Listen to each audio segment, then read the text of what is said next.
High গো বিদায় নবী তাই দে প্রাণের মাগো বিদায় দে না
শোনো,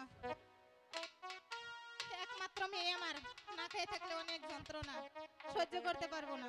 তাই এখন কি করব? যা হোক, তোমাকে আমি বিদায় দিয়ে দিব, কিন্তু একটি শর্ত আছে মা বেহুলা। কি? তোমার সাথে কে যাবে? সখী। ঠিক আছে, তাহলে দুপুর হওয়ার আগেই গৃহে ফিরে আসবে, কেমন? এই যাব আর আসবো। হ্যাঁ, দুপুরে এসে আমার সাথে খাবার খাবে, কেমন? পারবে তো? ঠিক আছে, ঠিক আছে। বিদায়।